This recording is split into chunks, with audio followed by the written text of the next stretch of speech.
հոգեբանական տերորի, նվաստացումների, շանտաժի, ֆիզիկական ճնշումների շարունակաբար կիրառմամբ սեփական առավելություն ընդգծելու ցանկությունը մասնագիտական ձևակերպմամբ բուլինգ է կոչվում։ Այն տարածված է հատկապես դպրոցահասակների շրջանում։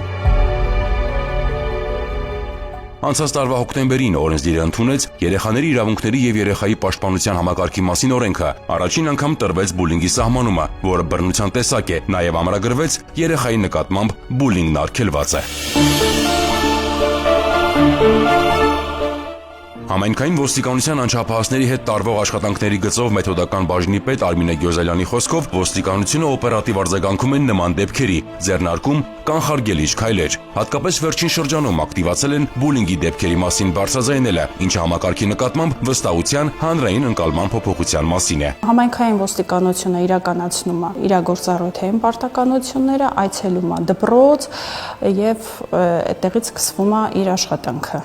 Երևանի 177 հիմնական դպրոցի տնօրենի ժամանակավոր պաշտոնակատար Քրիստինե Մանգասարյանը պատմում է, որ 1000-ից ավելի աշակերտ ունեցող դպրոցում եղել են բուլինգի դեպքեր եւ համայնքային ոստիկանության հետ համագործակցված աշխատանքի արդյունքում խնդիրը հարթվել է։ Մենք մշտապես համագործակցություն ենք ունենում համայնքային ոստիկանության հետ,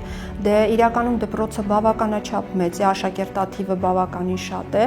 եւ ասել, որ դպրոցում բուլինգի երևույթներ չեն նկատվում, կարելի է ասել ոչինչ չասել։ Քրիստինե Մանգասարյանը պատմում է, որ համայնքային ոստիկանի պարբերաբար այցերն ու աշակերտների հետ զրույցները զգոնության ազդակ են եւ կանխարգելման տեսանկյունից որոշիչ նշանակություն ունեն։ Երեխայի հետ առնչվելիս պետք է լինի ծնող, մանկավարժ,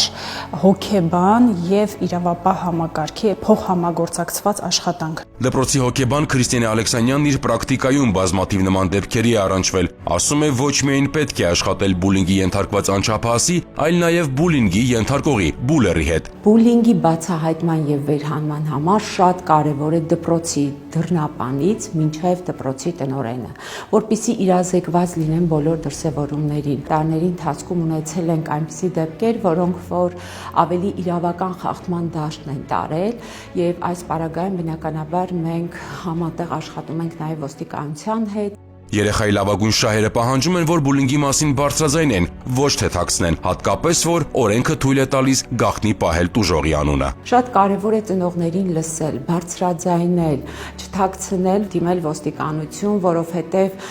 մենք այդ պահին միանշանակ պետք է մտածենք երեխայի հոգեկան վիճակի մասին, որովհետև բուլինգը ինքնին մանկության տրավմա է։ Ներքին գործերի նախարարության ոստիկանությունը հորդորում է հասարակությանը բարձրաձայնել խնդրի մասին,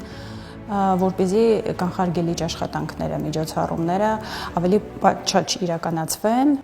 Բուլինգի վաղ հայտնաբերումն ու կանխումը, աջակցող միջավայրն ու հոգատար վերաբերմունքը կարող են վերականգնել երեխայի կորցրած վստահությունը։ Պետք է հիշել, որ բուլինգի բոլոր դրսևորումները քրեորեն պատժելի են։ Ներքին գործերի նախարարության ոստիկանությունը շարունակելու է բացահայտել բուլինգի ցանկացած դեպք, իրականացնել իրազեկման աշխատանքներ, ապահովելով առավել անվտանգ միջավայր ձեր եւ ձեր երեխաների համար։